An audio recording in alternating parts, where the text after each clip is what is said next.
Om Shanti 1 December 2023। बाबा कहते मीठे बच्चे, यही पाठशाला को आशीर्वाद द्वारा तुमको प्रत्यक्ष फलर प्राप्ति होइथाए। कारण एठारे मिलुथिबा गोटिए गोटिए ज्ञान रत्न लक्ष लक्ष टंकार संपत्ति अटे, जहाँकि बाबा तुमको देउछन्ति। आजिर प्रश्न, बाबा जो निशा चढ़ाउछन्ति ताहा कम काहेकि होई जाउछि? सदा सर्वदा निशा चढ़ी रहिबार उपाय कौन? उत्तर, तुमर निशा सेतेबेले कम होई जाउछि जेतेबेले एठारु बाहरकु जाई तुमे मित्र संबंधींकर मुख देखुछ। कारण तुमे वर्तमान नष्टमोहा होई नाह, तेणु सर्वदा निशा चढ़ी रहिबा पाई बाबांक सहित आत्मिक वार्तालाप करिबा शिख। बाबा, मु आपणंकर थिली, आपण मोते स्वर्ग को पठाई थिले, सेठारे मु 21 जन्म सुख भोग करी पुणी दुखी होई जाइछि। वर्तमान मु पुनर्बार आपणंक ठारू सुखर संपत्ति नेबाकू आसीछि। तेणु तुमे माने एही उपाय रे नष्टमोहा हेले जाई निशा चढ़िब। गीत मरना तेरी गली में, जीना तेरी गली में। ओम शांति। एहा काहार बाणी सुनिल? गोप गोपी मानंकर। एक कथा काहापाई कहउछन्ति? परम पिता परमात्मा शिव बाबांक पाई। तेबे नाम तो निश्चित रहिबा दरकार ना? कहउछन्ति बाबा, आपणंक गଳାର हार हेबा पाई आमे बंची थाउ थाउ आपणंकर हेउछु। बाबा, आपणंकर गଳାର हार हेबा पाई आमे बंची थाउ थाउ आपणंकर हेउछु। आपणंकु ही मने पकाइले आमे आपणंक गଳାର हार होई पारिबु। रुद्रमाला मध्य प्रसिद्ध अटे ना? बाबा बुझाइछन्ति सबु आत्मा माने रुद्रमालार दाना अटन्ति। एहा आत्मा मानंकर वृक्ष अटे। ताहा मनुष्य मानंकर वंशावलीर वृक्ष। एहा आत्मा मानंकर वृक्ष। एही आत्मिक वृक्ष रे भेर्न भेर्न धर्मर विभाग मध्य रहिछि। देवी देवता धर्मर विभाग, इस्लामी मानंकर विभाग एवं बौद्धि मानंकर मध्य विभाग रहिछि। एही कथा आउ केही बुझाई पारिबे नाही। गीतार भगवान ही एही ज्ञान सुनाउछन्ति, जिए कि जन्म मरण रहित अटन्ति। किंतु तांकु अजन्मा कुहा जाई पारिबो नाही। सिए जन्म मरण चक्र रे आसु नाहंती। तांकर कौनसी स्थूल बा सूक्ष्म शरीर नाही। मंदिर रे मध्य शिवलिंग को ही पूजा करुछन्ति एवं तांको ही परमात्मा बोली कहउछन्ति। देवता मानंक सम्मुख को जाई महिमा गान करुछन्ति। ब्रह्मा परमात्माय नमः केबे हेले कुहा जाए नाही। सर्वदा शिवं को ही परमात्मा बोली भावी थान्ते। सेथिपाई शिव परमात्माय नमः कही थान्ते।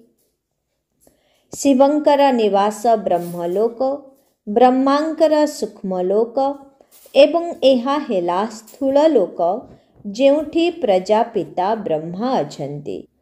वर्तमान तुमे माने जानुछ जे परमात्मा सर्वव्यापी अटन्ति।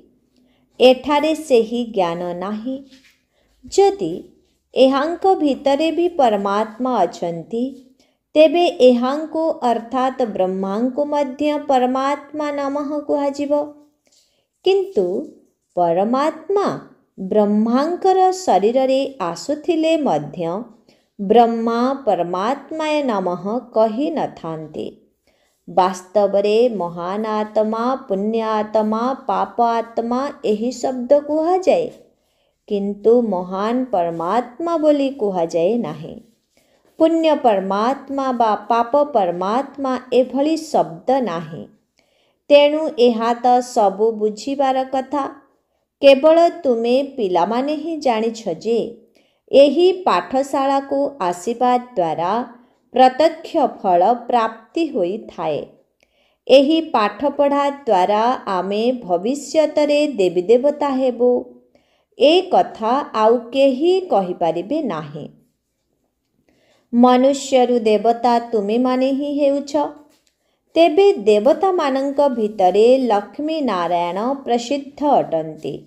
सेथिपाई सत्यनारायण कथा कुहा जाई थाए। नारायणंक साथिरे लक्ष्मी तो निश्चित थिबे, किंतु सत्य रामंकर कथा केबे कुहा जाई न थाए। सत्य नारायण कथा कुहा जाए। अच्छा, ता द्वारा कौन हेबो? नररु नारायण हेबो। जेपरी बारिस्टरंक द्वारा बारिस्टरी ज्ञान शुणी बारिस्टर अर्थात वकील हेउछन्ति, सेहिपरि एठाकु तुमे भविष्यत 21 जन्मर प्राप्ति करिबा पाई आसुछ। तेबे भविष्यत 21 जन्मर प्राप्ति मध्य सेतेबेले हुए जेतेबेले संगम जुग हुए। तुमे माने जानिछ जे आमे बाबांक ठारु सत्ययुगी राजधानीर संपत्ति नेबा पाई आसिछु, किंतु प्रथमे तो एही कथार पक्का निश्चय करबाकू हेब जे शिव बाबा आमर बाबा अर्थात पिता अटंती। एही ब्रह्मांकर मध्य सीए बाबा अटंती। तेबे सीए बी के मानंकर दादा अर्थात जेजे बापा हेले ना। एही बाबा अर्थात ब्रह्मा कहउछन्ति, एहा मोर संपत्ति नुहे, तुमको दादांकर संपत्ति मिलुछि। शिव बाबांक पाखरे ही ज्ञान रत्नर धन अछि एवं गोटिए गोटिए ज्ञान रत्न लक्ष लक्ष टंकार संपत्ति अटे। एहार मूल्य एते अधिक जे 21 जन्म पाई राज्य भाग्य प्राप्त कराई देउछि, जाहाकि केही स्वप्नरे मध्य भाबी नथिबे। जदिओ लक्ष्मी नारायणंकर पूजा करि आसुछन्ति, किंतु ए कथा केही जानि नाहंती जे एमाने एही पद किपरि पाइथिले। सत्य जुगर आयुष्य को लक्ष लक्ष वर्ष कहि देइछन्ति, तेणु किछि भी बुझी पारु नाहंती। एबे तुमे जानुछ सेमानंकु राजत्व करिबार 5000 वर्ष होई गलानी। पुणी एक संवतरु आरंभ होइथिबा कहानी कुहा जाउछि। बहु वर्ष पूर्वरु एही भारत रे ही लक्ष्मी नारायणंकर राज्य थिला। भारत को ही बहिस्थ बा स्वर्ग कुहा जाउथिला। ए कथा काहारी बुद्धि रे नाही। एबे तुमे माने जानुछ जे कल्पर आयुष्य ही 5000 वर्ष अटे। एही सबु शास्त्र गुड़िकरे जहा लेखा जाइछि ताहा ड्रामा रे निर्धार्य अछि। एहाको सुनिबा द्वारा ए पर्यंत किछि भी लाभ होई नाही। भक्ति मार्ग रे केते उत्सव पालन करुछन्ति। जगदम्बा तो जणे ही अटंती, किंतु तांकर केते मूर्ति तैयारी करुछन्ति। तेबे जगदम्बा सरस्वती हेउछन्ति ब्रह्मांकर कन्या। बाकी 8-10 हाथ तो काहार न थाए। बाबा कहउछन्ति ए सबु हेला भक्ति मार्गर विस्तार। ज्ञान रे तो ए सबु किछि नाही। केवल चुप रही बाबांको ही मने पकाइबाको हेबो। एभली बहुत कन्या अछन्ति जेउमाने कि केबे बाबांको देखि नाहंती। चिट्ठी लेखुछन्ति, बाबा आपण मते जानि नाहंती, किंतु मु आपणंकु भल भावरे जानिछि। आपण आमर सेही बाबा अटन्ति। मु निश्चय आपणंक ठारु पूरा संपत्ति प्राप्त करिबि। ଘରେ ବସି ମଧ୍ୟ ଅନେକଙ୍କୁ ସାକ୍ଷାତକାର ହୋଇଥାଏ। କାହାକୁ ସାକ୍ଷାତକାର ନ ହୋଇଥିଲେ ମଧ୍ୟ ଚିଠି ଲେଖିଥାନ୍ତି। ବାବାଙ୍କ ସ୍ମୃତିରେ ଏକଦମ ଲଭ୍ଲିନ୍ ହୋଇଯାଇଥାନ୍ତି। ବାବା ହିଁ ସଦ୍ଗତି ଦାତା ଅଟନ୍ତି।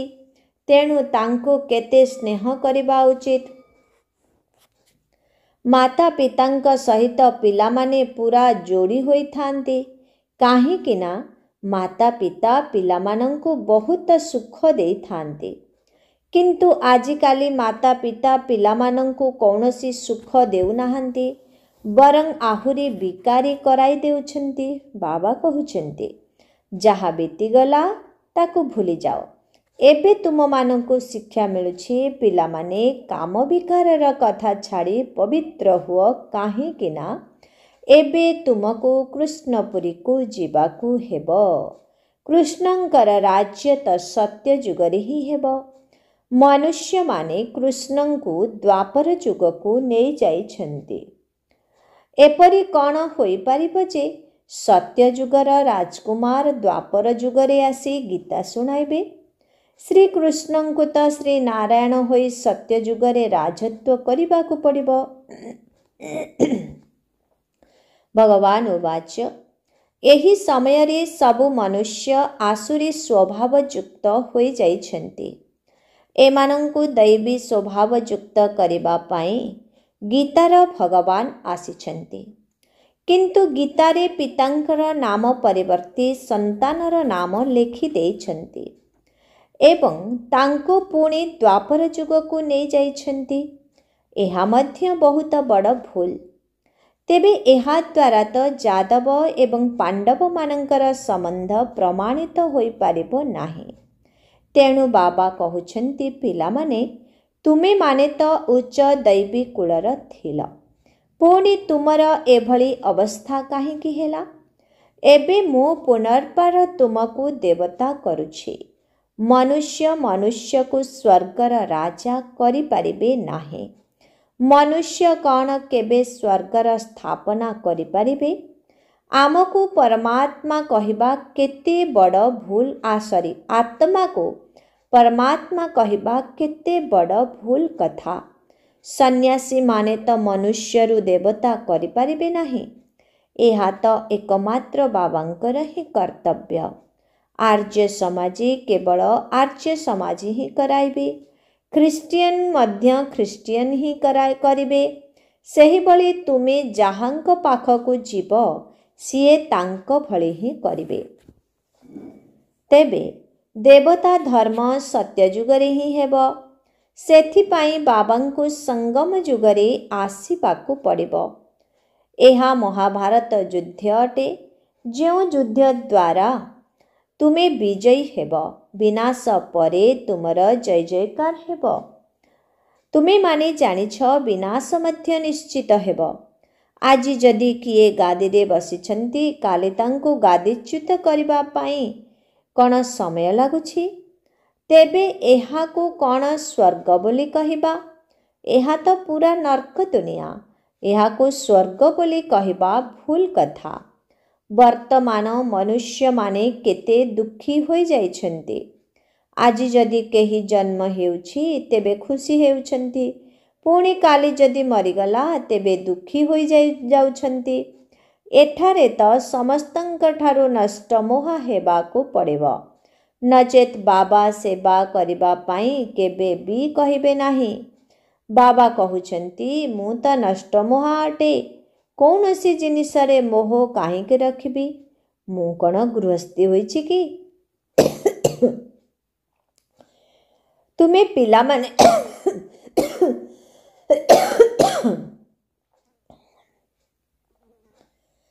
ପିଲାମାନେ ଜାଣିଛ, ଏହି ସଂସାର ରୂପୀ ପାଳଗଦାରେ ନିଶ୍ଚିତ ନିଆଁ ଲାଗିବ। ବିନାଶ ହେବା ପାଇଁ କ'ଣ ବେଶୀ ସମୟ ଲାଗିବ? ତୁମେ ଯେଉଁଠାରେ ଭାଷଣ କରୁଛ ସେଠାରେ ଲୋକମାନଙ୍କୁ ବୁଝାଉଛ ଯେ ଏଠାକୁ ଆସି ଅବିନାଶୀ ପିତାଙ୍କଠାରୁ ସମ୍ପତ୍ତି ନିଅ। ବିନାଶୀ ପିତାଙ୍କଠାରୁ ବିନାଶୀ ଅର୍ଥାତ୍ ଗୋଟିଏ ଜନ୍ମ ପାଇଁ ହିଁ ସମ୍ପତ୍ତି ମିଳିଥାଏ। ତୁମେମାନେ ଏହି ନର୍କ ଦୁନିଆରେ 63 ଜନ୍ମ ନେଇଛ। ମୁଁ 21 ଜନ୍ମ ପାଇଁ ତୁମକୁ ସ୍ୱର୍ଗର ସମ୍ପତ୍ତି ଦେବା ପାଇଁ ଆସିଛି। ତେବେ ରାବଣର ସମ୍ପତ୍ତି ଭଲ ନା ରାମଙ୍କର ସମ୍ପତ୍ତି ଭଲ? ଯଦି ରାବଣର ସମ୍ପତ୍ତି ଭଲ, ତେବେ ତାକୁ ଜଳାଉଛନ୍ତି କାହିଁକି?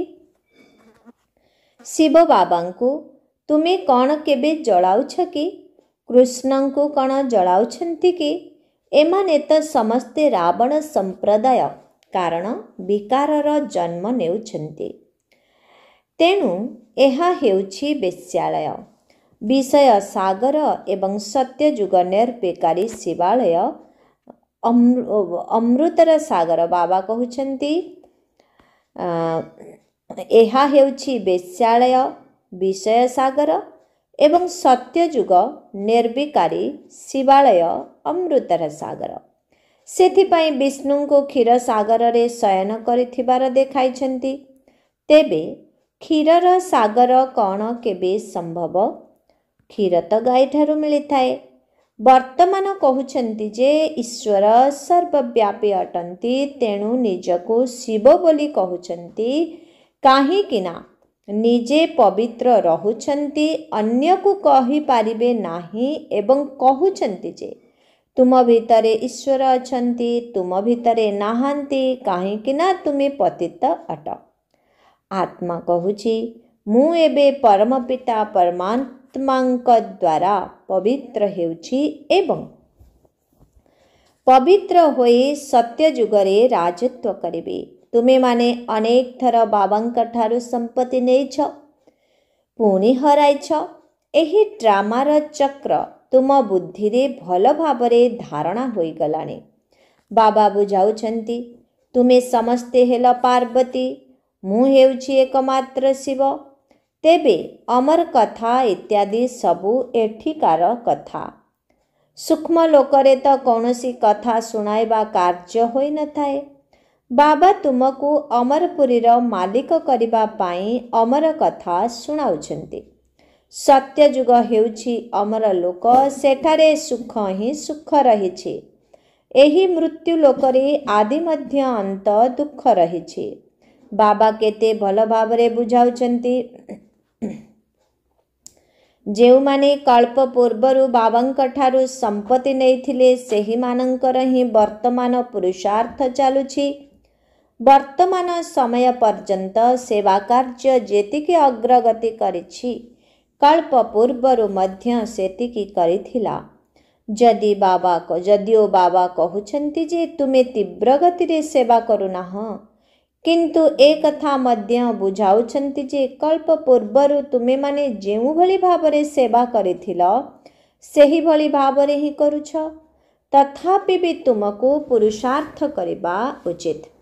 ତେବେ ଛୋଟ ଛୋଟ ଦ୍ୱୀପମାନଙ୍କୁ ତୋଫାନ ହଲଚଲ କରିଦେଇଥାଏ। ସମସ୍ତଙ୍କର ନାଉରିଆ ତ ଏକମାତ୍ର ବାବା ହିଁ ଅଟନ୍ତି। ଗାୟନ ମଧ୍ୟ ଅଛି, ମୋର ଜୀବନ ରୂପୀ ନୌକାକୁ ପାରି କରିଦିଅ। ଡ୍ରାମା ଏହିଭଳି ହିଁ ତିଆରି ହୋଇଛି। ସେଥିପାଇଁ ସମସ୍ତେ ସେହି ପୁରୁଣା ଦୁନିଆ ଆଡ଼କୁ ହିଁ ଯାଉଛନ୍ତି। ଏଠାରେ କେତେ କମ୍ ଆତ୍ମା ଅଛନ୍ତି। ଏବେ ତୁମର ସଂଖ୍ୟା ମଧ୍ୟ ବହୁତ କମ୍ ଅଛି। ଯଦିଓ ଅନ୍ତିମ ସମୟରେ ଏଠାକୁ ବହୁତ ଆସିବେ, କିନ୍ତୁ ରାତି ଦିନର ଫରକ ରହିବ। ସେମାନେ ହେଲେ ରାବଣ ସମ୍ପ୍ରଦାୟର। ବାବା ତ ବହୁତ ନିଶା ଚଢ଼ାଉଛନ୍ତି, କିନ୍ତୁ ପରିବାର ଲୋକଙ୍କର ମୁହଁ ଦେଖିବା ଦ୍ୱାରା ନିଶା କମିଯାଉଛି। କିନ୍ତୁ ଏଭଳି ହେବା ଉଚିତ ନୁହେଁ। ଆତ୍ମାମାନଙ୍କୁ କୁହାଯାଉଛି ଯେ ତୁମେମାନେ ବାବାଙ୍କ ସହିତ ଆତ୍ମିକ ବାର୍ତ୍ତାଳାପ କର। ବାବା, ମୁଁ ଆପଣଙ୍କର ଥିଲି। ଆପଣ ମୋତେ ସ୍ୱର୍ଗକୁ ପଠାଇଥିଲେ। ମୁଁ ସେଠାରେ 21 ଜନ୍ମ ରାଜତ୍ୱ କରି ପୁଣି 63 ଜନ୍ମ ଦୁଃଖ ପାଇଛି ଏବଂ ମୁଁ ଆପଣଙ୍କ ଠାରୁ ସମ୍ପତ୍ତି ନିଶ୍ଚିତ ନେବି। ବାବା, ଆପଣ କେତେ ମହାନ ଅଟନ୍ତି। ମୁଁ ଆପଣଙ୍କୁ ଅଧାକଳ୍ପ ହେବ ଭୁଲି ଯାଇଥିଲି। ବାବା କହୁଛନ୍ତି ଏହା ତ ଅନାଦି ପୂର୍ବ ପ୍ରସ୍ତୁତ ଡ୍ରାମା ଅଟେ। ଏଥିରେ ମୋର ମଧ୍ୟ କର୍ତ୍ତବ୍ୟ ରହିଛି। ମୁଁ କଳ୍ପ କଳ୍ପ ଆସି ତୁମମାନଙ୍କୁ ମାୟାଠାରୁ ମୁକ୍ତ କରି ବ୍ରାହ୍ମଣ କରାଇ ସୃଷ୍ଟିର ଆଦି ମଧ୍ୟ ଅନ୍ତର ରହସ୍ୟ ଶୁଣାଉଛି। ତେବେ ଯେତେବେଳେ ସ୍ୱର୍ଗ ରଚନା କରିବାର ସମୟ ହୁଏ ସେତେବେଳେ ହିଁ ମୁଁ ଆସିଥାଏ। ତୁମେମାନେ ଏବେ ଫରିସ୍ତା ହେଉଛ। ବାବା ତୁମମାନଙ୍କୁ ପବିତ୍ରତାର ମଧ୍ୟ ସାକ୍ଷାତ କରାଉଛନ୍ତି। ସେଥିପାଇଁ ତୁମକୁ ନଷ୍ଟ ମୋହ ମଧ୍ୟ ହେବାକୁ ପଡ଼ିବ। ବାବାଙ୍କୁ ଯଦି କେହି ପଚାରନ୍ତି ଯେ ବାବା ମୁଁ ସେବା କରିବାକୁ ଯିବି, ତେବେ ବାବା କହିଥାନ୍ତି ଯଦି ତୁମେମାନେ ନଷ୍ଟ ମୋହା ହୋଇଯାଇଛ ତେବେ ମାଲିକ ଅର୍ଥାତ୍ ସ୍ୱତନ୍ତ୍ର ଅଟ, ଯେଉଁଠି ବି ଯାଇ ସେବା କରିପାରିବ। ଦ୍ୱନ୍ଦ୍ୱରେ କାହିଁକି ପଡ଼ୁଛ? ମାଲିକ ଅଟ, ତୁମକୁ ଅନ୍ଧମାନଙ୍କୁ ରାସ୍ତା ବତାଇବାକୁ ହେବ। କିନ୍ତୁ ପିଲାମାନେ ନଷ୍ଟ ମୋହା ନୁହନ୍ତି, ସେଥିପାଇଁ ପଚାରୁଛନ୍ତି। ନଷ୍ଟ ମୋହା ହୋଇଥିଲେ ସେବା କରିବା ବିନା ରହିପାରିବେ ନାହିଁ। ଏହା ବହୁତ ଉଚ୍ଚ ଲକ୍ଷ୍ୟ। ବାବା ଯୋଗ୍ୟ ସେବାଧାରୀ ପିଲାମାନଙ୍କୁ ବହୁତ ସ୍ନେହ କରୁଛନ୍ତି। ବାବା ଯୋଗ୍ୟ ସେବାଧାରୀ ପିଲାମାନଙ୍କୁ ବହୁତ ସ୍ନେହ କରୁଛନ୍ତି। ପ୍ରଥମ ନମ୍ବରରେ ତ ଏହି ବାବା ଥିଲେ ନା।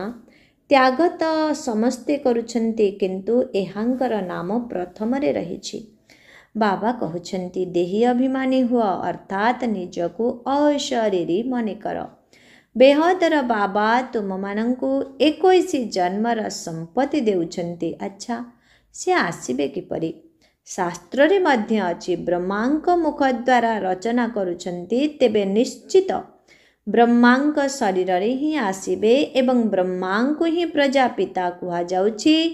ତେଣୁ ସେହି ବେହଦର ଅର୍ଥାତ୍ ସାରା ବିଶ୍ୱର ପିତାଙ୍କ ଠାରୁ ଆସି ସମ୍ପତ୍ତି ନିଅ। ଏହି କଥା ବୁଝାଇବାରେ ଲଜ୍ଜା କରିବାର ତ କୌଣସି କଥା ହିଁ ନାହିଁ।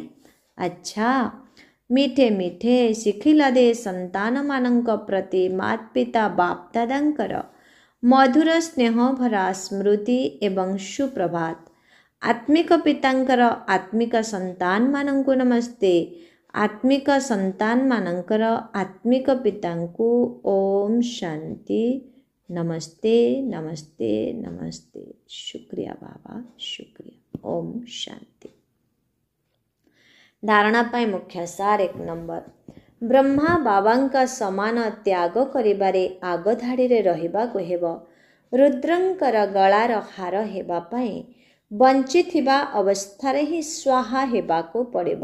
2 ନମ୍ବର, ଯୋଗ୍ୟ ସେବାଧାରୀ ହେବା ପାଇଁ ନଷ୍ଟ ମୋହା ହେବା ସହିତ ଅନ୍ଧମାନଙ୍କୁ ରାସ୍ତା ବତାଇବାକୁ ହେବ। ବରଦାନ, ମନର ଖୁସି ଦ୍ୱାରା ଶରୀରର ରୋଗ ବ୍ୟାଧିକୁ ଦୂରକୁ ତଡ଼ି ଦେଉଥିବା ସଦା ସୁସ୍ଥ ହୁଅ। ମନର ଖୁସି ଦ୍ୱାରା ଶରୀରର ରୋଗ ବ୍ୟାଧିକୁ ଦୂରକୁ ତଡ଼ି ଦେଉଥିବା ସଦା ସୁସ୍ଥ ହୁଅ। କଥାରେ ଅଛି, ମନ ଖୁସି ଥିଲେ ଦୁନିଆ ଖୁସି। ମନରେ ଯଦି ରୋଗ ଥିବ ତେବେ ଶରୀର ମଧ୍ୟ ଫିକା ପଡ଼ିଯିବ। ଯଦି ମନ ଠିକ୍ ଥିବ ତେବେ ଶରୀରର ରୋଗ ମଧ୍ୟ ଜଣାପଡ଼ିବ ନାହିଁ। ଯଦିଓ ଶରୀରରେ କୌଣସି ରୋଗ ଥାଇପାରେ, କିନ୍ତୁ ତୁମର ମନ ସୁସ୍ଥ ଅଟେ, କାହିଁକି ନା ତୁମ ପାଖରେ ବହୁତ ଭଲ ଖୁସି ରୂପକ ଭୋଜନ ରହିଛି। ଏହି ଭୋଜନ ଶରୀରର ରୋଗ ବ୍ୟାଧିକୁ ତଡ଼ି ଦେଉଛି ବା ଭୁଲାଇ ଦେଉଛି। ତେଣୁ ତୁମର ମନ ଖୁସି, ଦୁନିଆ ଖୁସି, ଜୀବନ ମଧ୍ୟ ଖୁସି। ସେଥିପାଇଁ ତୁମେମାନେ ସଦା ସୁସ୍ଥ ଅଟ। ଆଜିର ସ୍ଲୋଗାନ, ଯଦି ସମୟର ମହତ୍ତ୍ୱକୁ ଜାଣିଯିବ ତେବେ ସର୍ବ ସମ୍ପତ୍ତିରେ ଭରପୁର ହୋଇଯିବ। ଓମ୍ ଶାନ୍ତି।